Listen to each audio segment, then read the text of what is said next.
everyone. Thanks for tuning into Sin's Workshop. I hope you're all having a wonderful day. It is now May. You know what that means? It is time for my April reading wrap-up. So, let's get into it. I did really well this month, so I'm really, really proud of myself. Alright, so first up, I read Mrs. Morris and the Wolfman.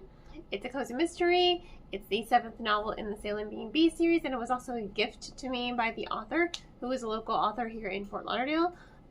So we talk a lot, and she sometimes comes to Barnes & Noble, and she gifted this to me to read and review.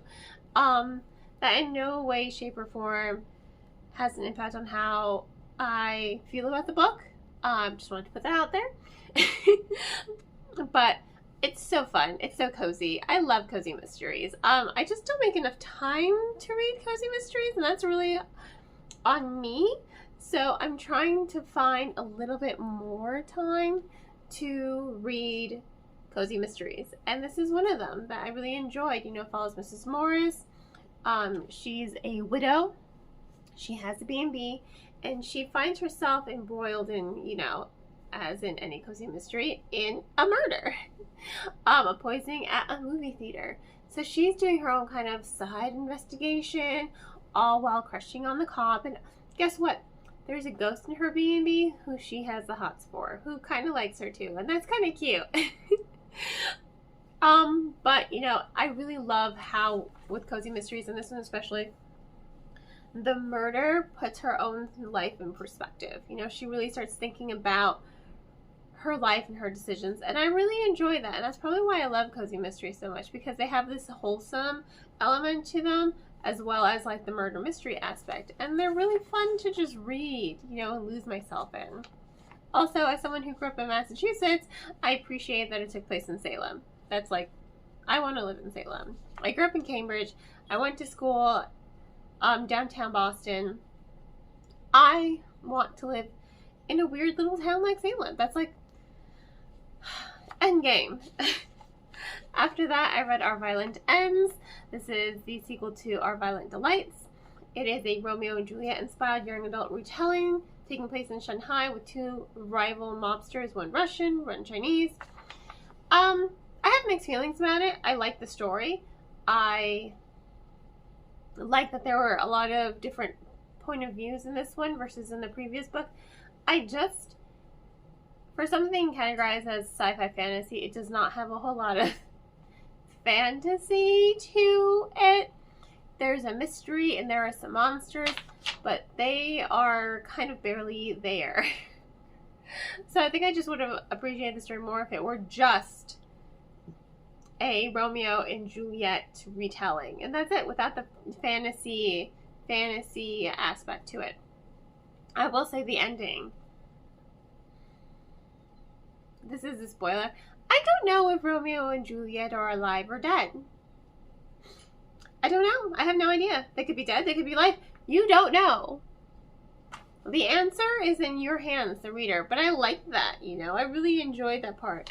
That I didn't know if they were alive or dead. I'm gonna keep wondering that, and I'm just gonna hope that they are alive. Living their best lives outside of the mom.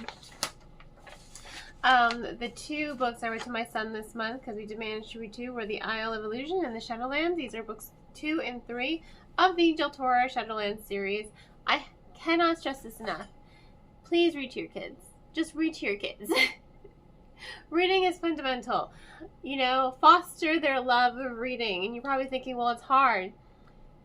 Just give them anything to read. Comic books, graphic novels, manga. Give them anything to read. And then their love of reading will just expand. You know, just experiment with what they like and don't like. I don't like nonfiction. I just did a career day at my school, my son's school, so it's on my brain. But I don't like nonfiction. My husband likes nonfiction. But me liking nonfiction doesn't mean I don't like to read. This is a great series if you can get your hand on it, because it's action-packed. It's non-stop. It has really good characters. So, if you are a parent and you're just like, well, I don't know how to get my kids started on reading, and they're young, just read to them. Find time to read to them. I read to my kid every night you know, every night. And I know it's not possible, but, you know, read to them in the morning during breakfast. Just read to them on the weekends, your weekends. Just find the time to foster their love of reading. Because, my God, schooling is competitive nowadays, like super competitive at kindergarten. So, I know, that has nothing to do with this wrap-up, but still, this is a great series to really, I think, get your kid interested in reading because it's action-packed and because of the fantasy and even some of the darker elements. You know, this is the second arc in the Del Toro series. You know, this is the sequel series. And it's a little dark. You know, I forgot, but my son's not scared at all. He's like, ooh, that's cool. You know, he's 5. And I think that that's really cool. My daughter's like, oh, that's spooky. And I'm like, yeah. I'm like, ugh, that's gross. So it has aged up a little bit from the Del Toro's Quest series because, of course, your characters are a year older now. And so I think it's really, really interesting to see that growth. And it's just fun to see my son excited at the end of the night. Be like, which one are we reading now? And so it's, you know, it's a good series. And in my opinion, it has aged well because I find myself, I have to force myself to stop reading it once I realize he's asleep. I have to force myself to stop reading because I want to continue reading it for myself. That's how good it is. After that, I read Anna K. Away. I have mixed feelings about this one too. I loved Anna K., which is a young adult retelling of Anna Karenina. This is my issue with it. This is my issue. It felt unnecessary. It did. It felt very unnecessary. I don't think we needed the sequel. I think Anna K. ended where it needed to end. I will say this. I like that we're seeing what comes next, you know. Anna didn't kill herself at the end of the first book. You know, Alexei died saving a dog in the subway station, Grand Central. So now it's about her journey of, you know, finding closure, dealing with the grief, moving on. I liked that it dealt with moving on and grief, and I liked that we got to see a bunch of other point of views that we didn't really get to see in the first novel. And there was a little bit more depth to that. But ultimately, I just felt like it was unnecessary. Like, I don't think we needed it. You know, I just don't think it was a necessary sequel. It was nice. It definitely came full circle, but I don't think it was 100% necessary as a story. After that, I read Blood of Troy by Claire Andrews. This is a sequel to Daughter of Sparta. Loved it. Absolutely loved it. You know the story of Troy. So she's going to be Helen's bodyguard, right? And then she finds herself on the other side against Spartans, you know, and she is Spartan. So good. So good. There's lots of plot twists. I love the Greek gods here. I love how Andrews has brought them to life here. You know how it's going to end with the destruction of Troy. But the story keeps you guessing a lot of the time. She's just like, it's not. It's not. So it's not going to end. You think you know how it's going to end, but you don't. And that's really cool. The way the Titans come into play, the way our, you know, main character, and I don't know why I didn't write her name down in my notes. It's like there at the tip of my brain, and I know they call her Amothakes.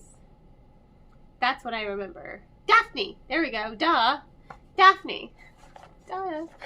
See, I knew it would come to me. You're seeing Daphne really grow, and you're seeing her at odds with her family a lot, and everyone thinks she does things for glory, but it's like, no, I'm doing things because the gods are demanding it. And they're like, well, disobey the gods. She's like, you really want me to disobey Zeus and Hera and Poseidon? Like, come on. So her family gives her a lot of shit, but she still comes up on top, you know? She still has to find a way to stay true to herself, also while she deals with her emotions for Apollo. It's a really good story, and I love the twists and turns for it. And I love how it ended, even though I kind of knew how it was going to end with the destruction of Troy, but I didn't know how we were going to get to that point, because I didn't think it was going to happen. I did not think it was going to happen. After that, I read All We Lost Was Everything. This was an ARC, gifted to me by the publisher. Another one, a little out of my comfort zone. I don't usually read things classified as young adult romance thrillers. Keyword romance.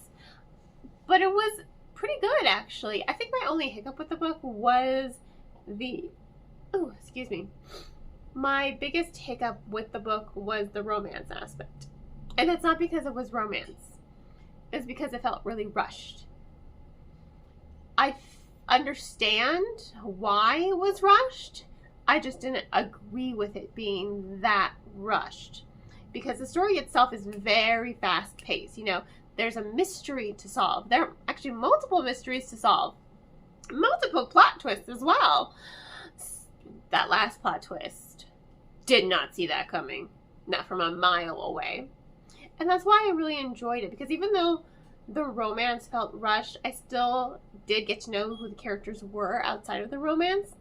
And I got to see them develop and grow. And those plot twists, again, they kept me on my toes. After that, I finished the Daughter of Sparta trilogy with Storm of Olympus. So good. So good. In this one, she has to battle the Titans. First of all, the first two chapters were insane. I love that Circe's in the book as well. I love that Hecate gets a stronger representation. But what I think was really, really clever is how Andrews kind of rewrit the origin of the Greek gods and told a new and unique, fresh story to it. I thought that was so cool. It's like, that's really cool. There's a lot of heartbreak. There's a lot of sadness. There are just a lot of things that just kept me guessing and kept me going. I loved Persephone and Hades and their relationship. They're just so sweet. It was giving me Lower Olympus flashbacks. I like how we're leaning more into her choosing him above everything else. I'm here for it. And I love it. But that besides the point, Daphne has to fight the Titans now. And she needs allies. So where is she going? Well, Hermes takes her to go meet the Norse gods. Odin, Freya, Loki, Frigga. All of them. And I thought that was such a nice element to the story. It's just like, hey, when you go to other lands, there are different gods. Who knew? It was really, really cool, and I really enjoyed that. After that, I read The Dead and the Gone by Susan Beth Pfeffer. P-F-E-F-F-E-R. This is the sequel to Life as We Knew It. This is the Last Survivors Quartet. You know, and this one follows Alex Morales. So if you know the series, asteroid, meteor, whatever, hit the moon and knocked the moon's orbit closer to Earth. So, gravitational pull, cosmic destruction, right? Alex Morales lives in New York with his two sisters. His mom goes missing, presumed dead. His dad was in Puerto Rico, most likely presumed dead. His brother is in the Marines. So he is alone, the 17-year-old boy taking care of his two younger sisters, one 15 and one's, I think, 13. He's alone, taking care of them. And it's like emotional to just see the story progress, to see them begin to struggle to survive in this chaotic world. I didn't love it, though, as much as I love the first book, and here's why. Perspective change. Usually I'm a girl who loves third person. I do. It's what I write in. It's what I read in. I like third person. I have no qualms about reading first person. I quite like first person as well. But here's my issue. Book 1 was written in first person diary entries. Book 2 was written in third person diary entries. So it just didn't feel cohesive in that respect. I still enjoyed it. I just wish I understand why the author did it, because she's trying to differentiate Alex from Miranda in book 1. So I understand it. I don't know, it had a different feel to it, whereas the first one was so immersive, this one wasn't. After that, I read The Demon Tide by Laurie Forrest. This is the 4th book in the Black Witch Chronicles, and I love the Black Witch Chronicles. I love them. They're the greatest thing ever. Greatest thing ever. Love them, love, love them. I once had a teacher tell me that genre fiction's not real fiction. Her name is Pamela Painter. You can look her up. She's a professor at Emerson College. Yeah, I'm throwing shade. The reason being, you can tell powerful stories through a genre, and that's what this one does. There are so many different races in this book, but then you have the mages who are obsessed with racial purity. They hate everything that's different, right? And then every single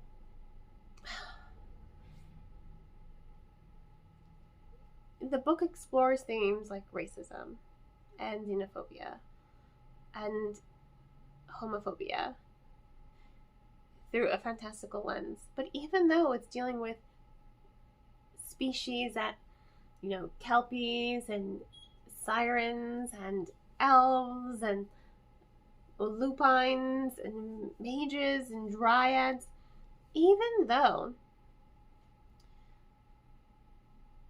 there is no, you know, white, black, Asian, Hispanic race represented in the book, you can still connect to it.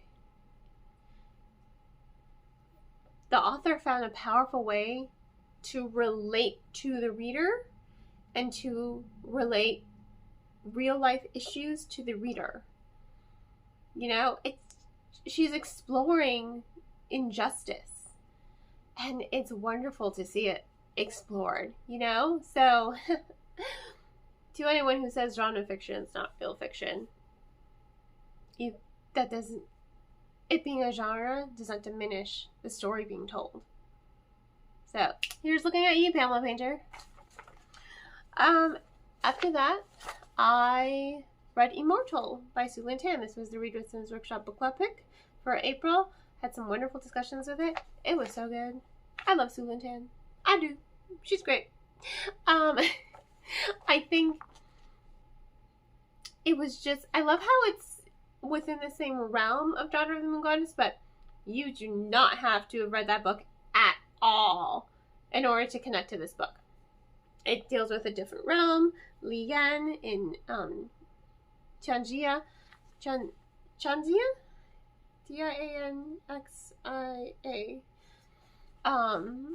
It deals with her.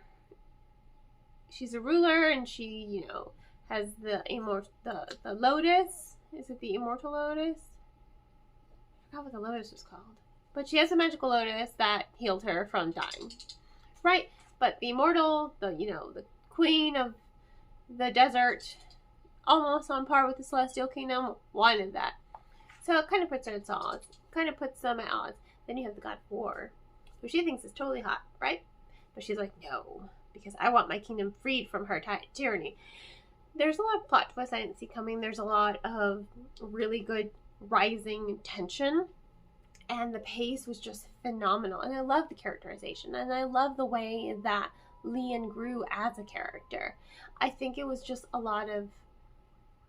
It was a lot of fun to read. And I'm so glad that I got to read it for my book club. Loved it. Loved it. Loved it. It was excellent. It was absolutely excellent. And I absolutely loved it. So yeah, huge fan of Sue Lynn Tan right here. Me. I'm a huge fan. After that, I read Heir of Storms. This was an arc again from the publisher. Thank you once more. Woo! So it's like, it says Red Queen meets Shadow and Bone, but I haven't read either of those. Right? It was, for me, Avatar The Last Airbender meets The Hunger Games. In the kingdom, you have, your big central kingdom, and then he has his four, on his council, his four little kings and queens of their respective element. Queen of Water, Queen of Fire, King of Air, King of Earth, right? So they all submit to the king of the kingdom whose power is light, right? Light. Let there be light. And now you have Blaze. Now, Blaze came into the world in a storm. She's part of, Ignatia? No. The Fire Kingdom. She's part of the Fire Kingdom. However, and she's a twin. However, she calls forth the storm. Daughter of Fire is part of the Water Kingdom. Aquatori. I thought that was so cool. And throughout the book, she's trying to rectify that when she came into this world, her storm caused so much devastation. She flooded kingdoms. She killed hundreds of people. All as an infant. Just by being born. So she's pretty much ostracized from the world, right? And she does have her lovely devoted brother, Flint, who is absolutely amazing. I love him. He stands up for his sister. He loves his sister. And I love their dynamic. But for her, the story when she's picked by the gods, to compete in the competition for the water crown, she has to learn to believe in herself. All while trying not to fall in love with the prince and his brother, also known as the Earth Cleaver, who's also in competition for the Earth Kingdom crown. So, woo! There's a lot of tension. It's really fast paced, but I loved her journey. I love how she began to own her power. She began to own it. She's like, this is my power. I'm going to reclaim it. I'm going to reclaim my name that you all used to ostracize me and make it my own. And I love that for her. And after that ending, which the one dude's a dick. And I cannot wait for him to get his. After that, I read This World We Live In. This is the third book in the Last Survivor series. And we're back to Miranda in this one. And we're back to the first person. And it's also pretty cool. Her dad returns, but he doesn't return alone. He returns with Alex and Julie Morales. Sorry. Does not sound like a gringa. Perdón. He arrives with Alex and Julie in tow. So we're seeing Miranda meet Alex, and we know what he's gone through, but she has no idea what he's gone through. And I really love how they balance each other and how they grow from each other. Two things, though, why I liked it and didn't love it. I'm glad we're back to that first person, but Miranda is supposed to be, I think, 17, and she sounds like she's 14. There were so many times that she just kind of sounded really bratty, and I was just like, how old are you again? I just didn't believe her age because she sounded so much younger. And then there were times where she just sounded so much older. So trying to pinpoint her age was a little off for me. I couldn't quite connect with her like I could in the first book. Second thing, her romance with Alex. I'm not mad about it, but I wanted a little bit more development into it. It just goes from them kind of arguing to them suddenly just kissing. And I guess, in hindsight, in the mind of a teenage girl, things just kind of happen. So I'm okay with, I understand it, I should say, but I just wanted a little bit more of her feelings for him. We get it. Everyone alludes that Alex likes her, but I never really got the sense that she was developing feelings for him in her diary entries. So maybe I missed something, but I wanted, I don't know, it lacked a little substance in that area. After that, I read Ashfall Prophecy by Pittacus Lore.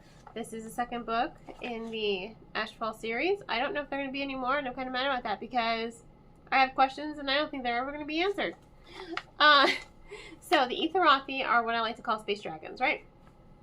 And then you have the Denzins, who are the aliens, and then you have the hybrids like Sid and Darcy, who are half human, half Denzin, right? Turns out humans were the Titans. And they were banished to Earth because Earth's pollution kind of strips them of their super tightness, right? I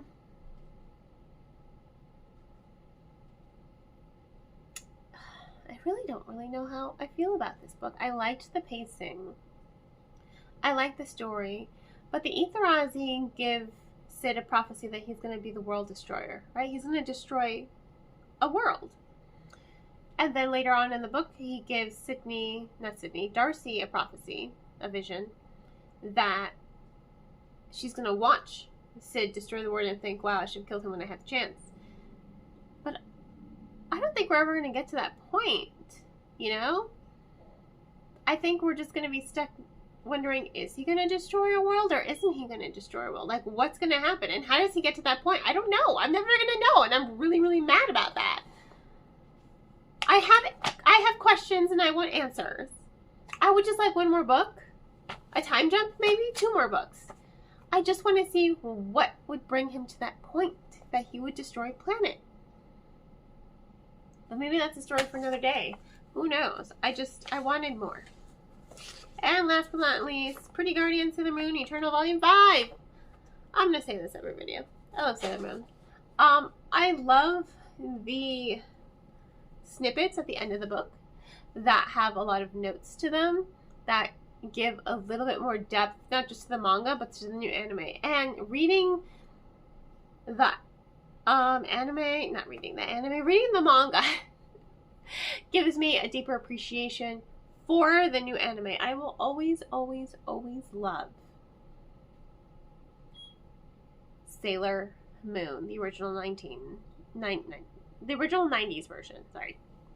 I will always love it. It will always be near and dear to me. I don't like the new redubbing of it because they went really literal with that translation, and I'm not a fan of it. And there was nothing wrong with the original Dick one, you know? There was nothing wrong with it. The only big issue is making them cousins. I could have done without that because that was just weird. Even when I was a kid, I was just like, are they cousins or are they more? Even as a kid, I was like wondering. So I'm glad that they like at least redid that part. But reading the manga, especially this one, you know, reading the back notes on Hotaru and Michiru, it was really interesting. And then learning some mythology about the talismans, I think that was so cool. So it really makes me reflect back on what I just read and look at it and in a new light. And it makes me watch the new anime in a new light. And I absolutely love it. I love it. I love it. And I appreciate rather how close the new anime is to the manga. I absolutely love it so much. So yeah, really good. In any case, that's what I read this month. That was the 15 books. I'm really, really proud of myself. Let me know what you guys read and wish me luck for next month because I think I set myself up with a big, big goal again. Oh well, I can do it. I believe in myself. I believe in me. In any case, thank you all for tuning in. Please don't forget to like, subscribe, and share with all your book loving friends. I hope you all have a wonderful rest of your day, and as always, happy reading.